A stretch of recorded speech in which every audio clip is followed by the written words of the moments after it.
It's a joy again to join you here on Parenting Trailblazers. Thank you for joining us once again, and what a joy it is. Hopefully, you are keeping yourself well and taking care of your children and family well. This is a program where we talk about parenting children the best way we can. It's adopted from my book, Parenting Trailblazers, that's out wherever books are sold online. You can get yourself an ebook, you can get yourself an audiobook, or even a hard copy, a print-on-demand copy, wherever books are sold on Amazon and other places. So get yourself a copy and let's interact together with some of the aspects of parenting, focusing critically on Africa, because our thesis really is, our understanding is that there are so many needs in the world, and Africa has its unique needs. The United States has its unique needs, and other parts of the world. And so as Africa, what is it that we ought to be focusing on to ensure that the next generation of our leaders is equipped and apt to the task, and up to the task that, we know is a huge task. And what we're advocating for here, what we're encouraging here, is it all must start within the home. As we guide these children intentionally, as we parent them intentionally to be the best that they can be. In the past, we have talked about the need for us to focus on the child's heart in the first chapter of the book. We are still in the first chapter of the book. If you remember last time, we talked about liking children, cherishing children, and loving children, and what a discussion we had. Even today, we're going to be talking about something almost closely related to love, like, and cherishing children. But this time, it is share laughter and create happiness together. So as always, I'm going to have moments of just reading through the book and then coming back here and talking. I just realized, though, that the book has got a lot of things that I never have time to put out here in our interaction. So please go get yourself the copy and interact with the ideas. One of the things we emphasize on this show as we start out is we are not talking about being perfect parents. We're not talking about being perfect parents. No, because no one can. You cannot. We make mistakes with these children literally every hour. Every hour. But the goal here is to keep growing on this journey of parenting. The goal is to be intentional on getting better at parenting. The goal is to love the children with clear presuppositions, loving them not in a way that is going to destroy them, but loving them in a way that is going to build them, build their person, their inner person, and even their outward person. So that's really what we're talking about. And when we're talking about children in the book and in this discussion, we are really talking about children from when they're infants to middle school children and even high school children. So that really is our emphasis, children, regardless of their age. Now, sometimes some of the discussions specifically focus on a certain age, like later on we'll be talking about making sure that when we get the little ones for the first time and as they start to grow as infants, we talk to them in a dignified fashion, not in that interesting language that doesn't make a lot of sense. Anyway, we talk and address issues of parenting at different stages of our children's growth and of our children's development. So I'm going to start quickly and say that parenting in Africa is seen as a serious responsibility, with many parents feeling the weight of extended family obligations, caring for numerous relatives and close friends. While parents may wish to enjoy joyful, memorable moments with their children, they often lack the time and the mindset for such activities. The cultural view that parenting should be approached with seriousness further intensifies this challenge. Parents tend to discuss their children's development with gravity, emphasizing the importance of their actions and choices as they grow up. Now, this seriousness defines African parenting, making it quite a demanding task. So it's true, culturally, we are not the lovey-dovey people. By culturally, I mean generally in Africa, traditional Africa. Now, Africa has got all sorts of nuances in terms of culture and cultural expressions. But generally, we are serious people. Children are dealt with as children. You know, if you see my hand, as children, they're not children, they are children. So that's how we regard them.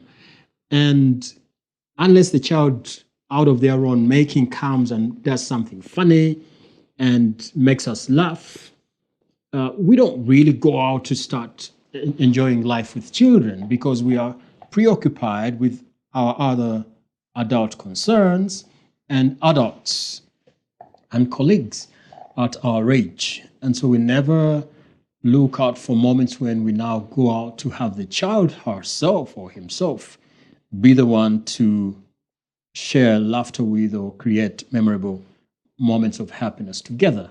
We're saying that that has challenges, and later on I'm going to give you some research and statistical aspects that speak exactly to that and why, if we don't emphasize creating these happy moments with the children, we miss a certain opportunity in nurturing them and forming them for the kind of people that we want them to be when they grow up.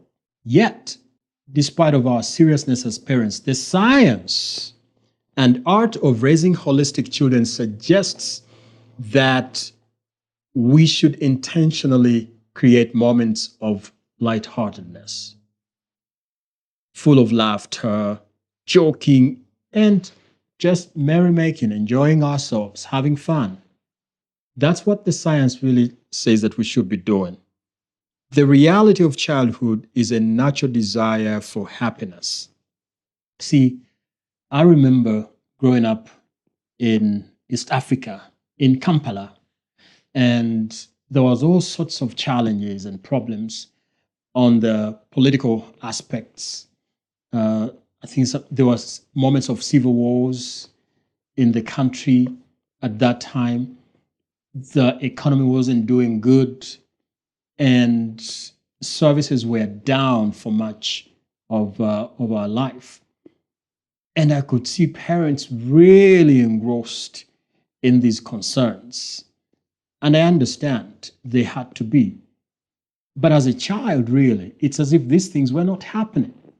Even when we would hear bullets flying over in the neighborhood or hear gunshots and all those things, we never stopped being happy. I remember personally, all I sought was to wake up in the morning, go get my soccer ball that we, of course, made rudimentarily and locally, but it was a bouncy, nice, beautiful soccer ball, and just play with my people, and just play with my boys, and just play with the children in the community. That really is what was driving us. We were never looking for some fancy life to be happy. We knew that we either had to be happy or we had to be happy. There was no way around that. But not when we went back home. I mean, not when we entered the home. When we entered the home, it was the seriousness of life from mother, from parents, because life was generally hard for them as adults. So it's understandable why, as adults, the weight of the concerns around us really just don't allow us to be happy and to be joyful. Yet, the heart of a child, the mind of a child, is a heart of playing, is a mind of playing. That's the attitude.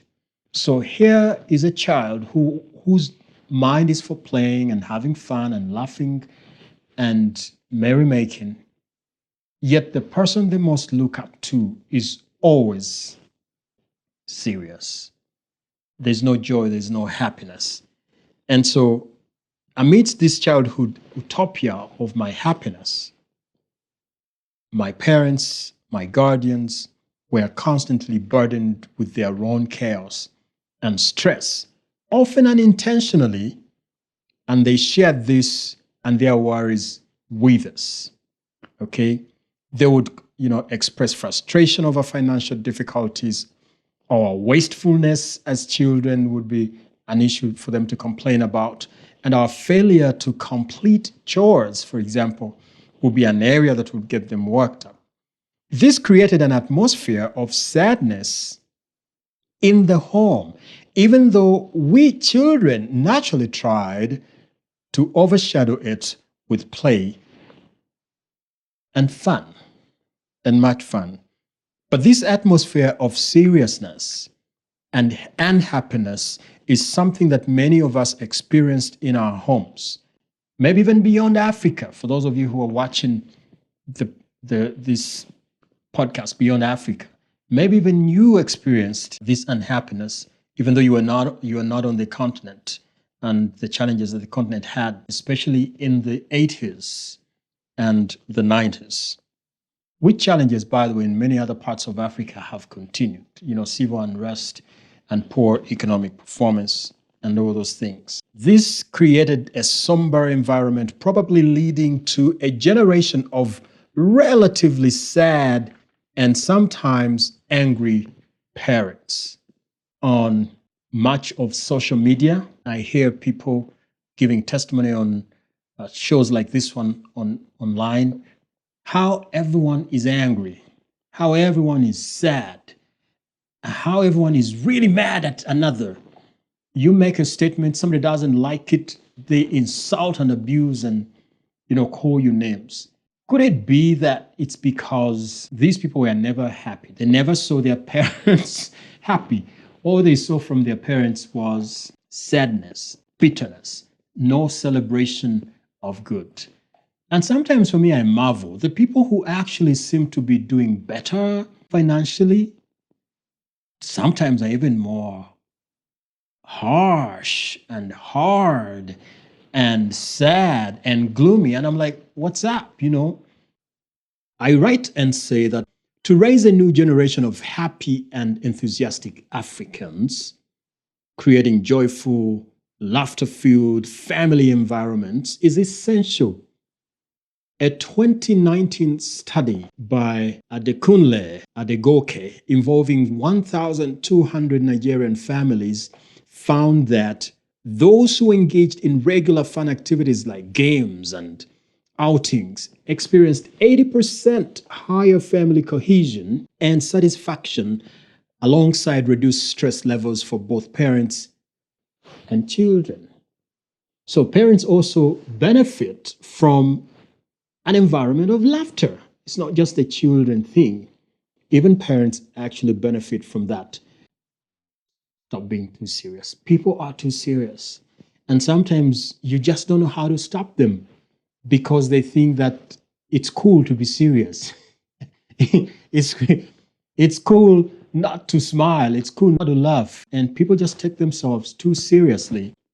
Laughter's benefits extend beyond entertainment. A 2023 study by Caroline Kramer and Christian Woolman demonstrated that spontaneous laughter can reduce cortisol levels, a primary stress hormone, by 31.9%. Even brief moments of joy were shown to reduce cortisol levels by 36.7%, emphasizing laughter's role in stress management and overall well-being. For those of you who know what it means to have hormonal challenges that affect your moods, you know about cortisol and how when it's not managed properly, it actually creates all sorts of mood swings and all that. In the midst of little money, in the midst of not enough that you need to support your children, are you also going to miss out on actually giving them that which you can actually give? which you don't have to buy. You don't have to buy laughter. Laughter comes naturally. Laughter comes from just having a peace of mind. Now, for me, as a person of faith, really, my laughter, my joy comes from knowing that I'm covered. I'm covered. Uh, Whether I've got much or I've got little, I am covered by God Almighty in Jesus Christ. So, because of that truth, I am not allowing the heaviness of life, the disappointments, the frustrations, the betrayals to get a hold of me. And when I have my children with me, ooh, I'm going to be very intentional. I am always very intentional in making sure that, we crack some joke. We goof around, we laugh around, we are silly a little bit. Because there's always serious stuff to talk about anyway. It's always there, and we'll be talking about that later on in the book.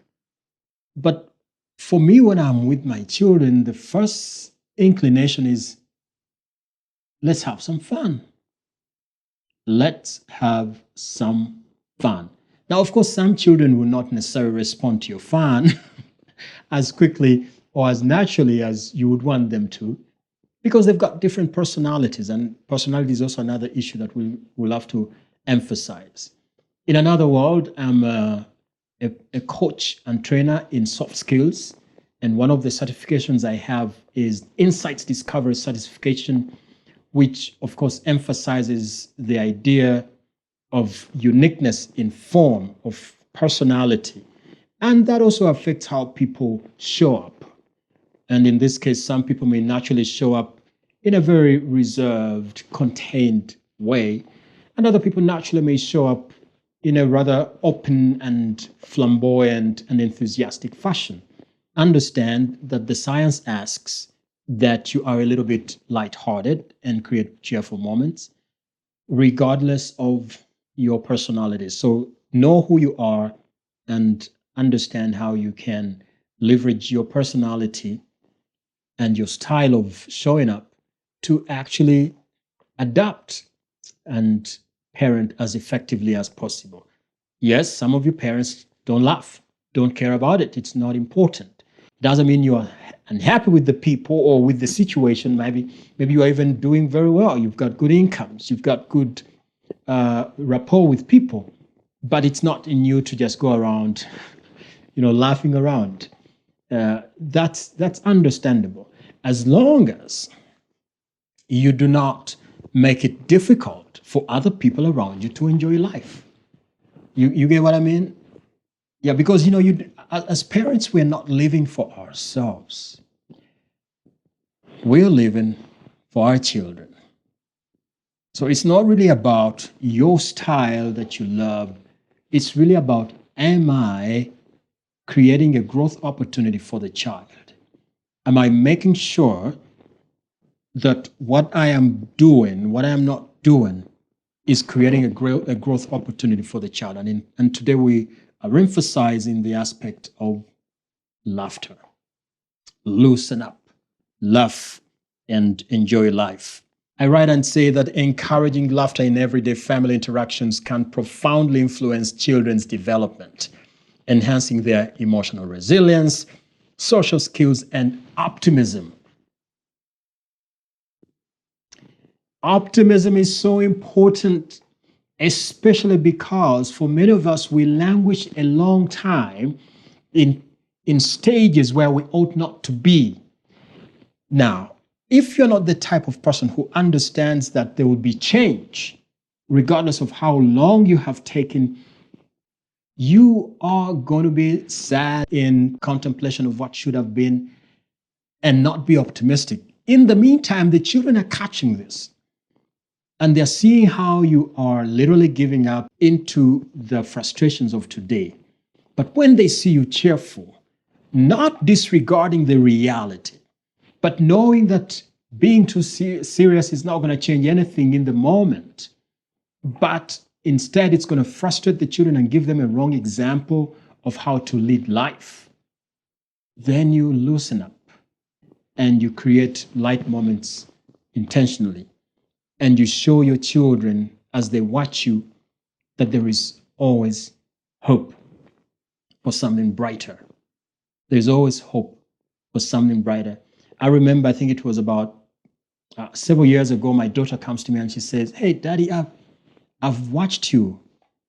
That even though we have talked about in the family challenging things and things are not happening as good, but I could see how you would always wake up by waking up. I'm not saying from sleep. I mean, get up and just embrace life in the moment.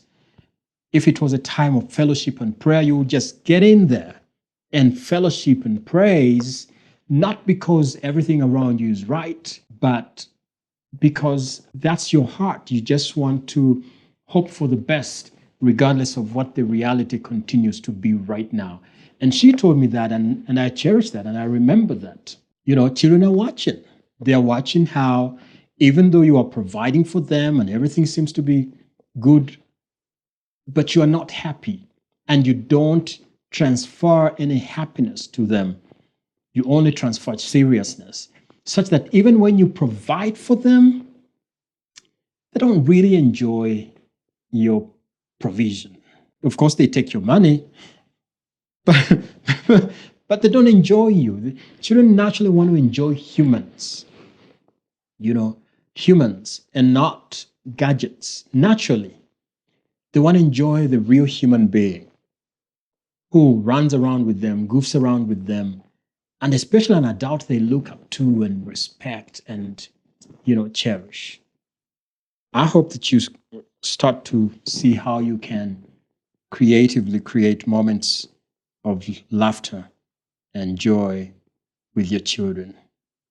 Take 30 minutes in an hour, for example, or whatever time you have, just to listen with an open mind and curiosity to your children's stories.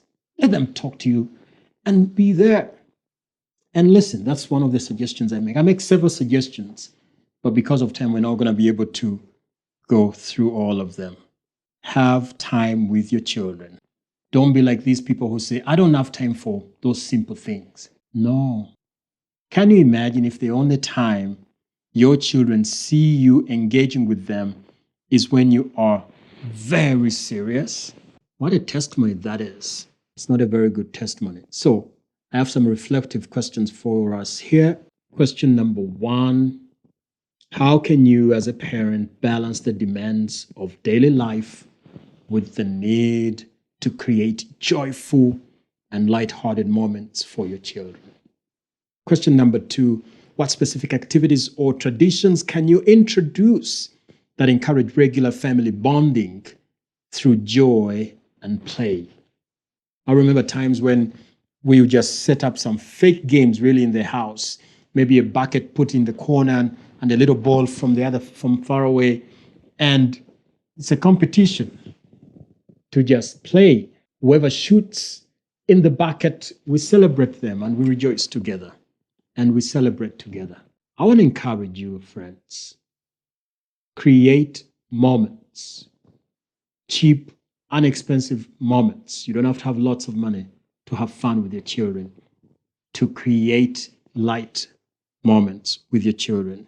African parents face significant challenges, but we know that those challenges will never end. We have been told by the good Lord that in this world you will have lots of trouble. Lots of trouble, but be of good cheer. The Lord tells us in the Bible, because I have overcome the world. Be of good cheer, smile, celebrate life, engage with children, engage with others around you. Be of good cheer, because I have overcome the world. In this life, you're going to have lots of trouble, but be of good cheer. And because we know that cheerfulness helps our children to be optimistic about the future, this is a seed that we want to plant in them and sow intentionally by creating moments of joy and happiness with the little ones for a better world for better leadership ingrained in them as they prepare to lead our continent and the world to greater heights of prosperity and thriving. Keep cheerful, keep smiling. I love you. Subscribe and like the show. God bless you.